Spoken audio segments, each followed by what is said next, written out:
gon' treat it.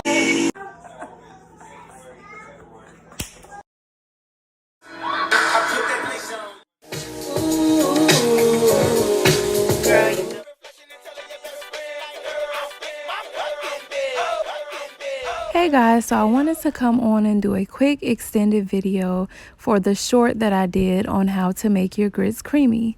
As I've briefly mentioned in the past, grits was just one of those things.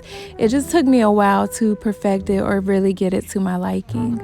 So first things first, I am using the Quaker Quick 5-minute grits. This recipe could also be used for stone ground grits. First, you want to bring the water to a boil and go ahead and add salt. And once your water comes to a boil, that's when you're going to want to add in your grits. As a general rule, always have a whisk ready to use when cooking your grits because it's going to ensure that the grits are not sticking to the bottom, and it's also going to help eliminate any lumps so that we can have our grits extra smooth and creamy.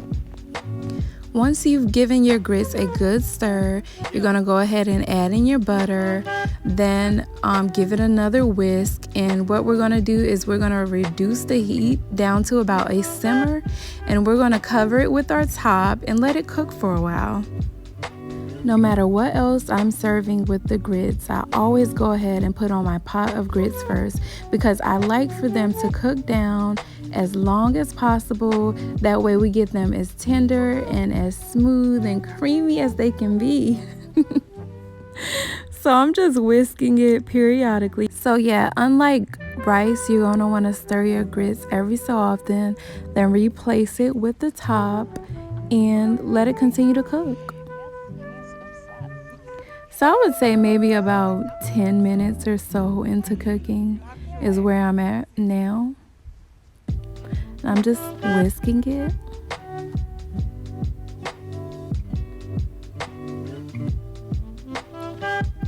Replacing the top and allowing it to cook even more. At this point is where I increase the heat, as you can see, because I'm going to add in some heavy whipping cream. I've used other things in the past like half and half and milk and maybe even something else that I don't remember at the moment. But for me, this is what always does the trick. So at this point, you're going to want to allow your grits to continue to cook. I would say about 5 to 7 minutes during this process. And after that, I'm just giving it a good whisk. You should be able to notice a huge difference in the texture of the grits. At this point, I've went ahead and added some additional salt and pepper, which of course is optional. You're always going to want to taste your grits. I don't know about you. I don't like my grits very salty, so anything too salty, I'm always like, ah! No, can't do too much salt. But you notice how the grits have really begun to thicken. Always take a spoon. It's okay. You can try out your grits, taste them, notice the texture. So at this point, they are about done. If you don't like your grits cheesy, this next part you don't have to do, but I always like to use the American slices, and I usually do about 3.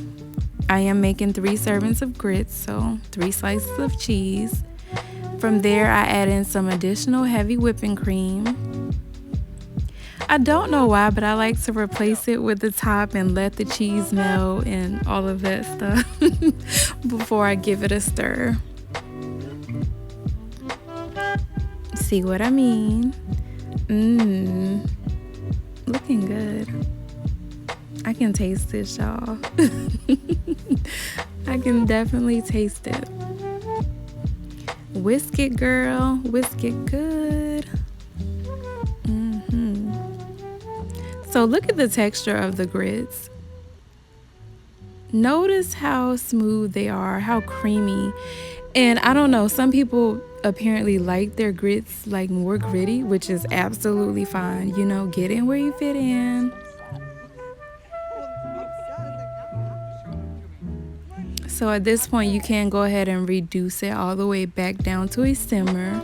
I usually keep my grits on a simmer, like if everybody's not ready to eat right away, this just keeps it warm. That way you don't have to worry about it getting, I can't think of the word right now, but just like stiff. You know what I mean. Y'all know how grits are. But yeah, they're ready. Ready to eat. So remember, you're going to want to serve your grits while they are hot. As they cool down, they will become stiff and take on a bit of a different texture. Yeah, add a little bit of butter to the top if you like, additional salt, pepper, whatever. Do you, you know? But yeah, they're ready. That's all there is to it. Thank you guys so much for taking the time to watch this video. Don't forget to like, share, comment, and subscribe.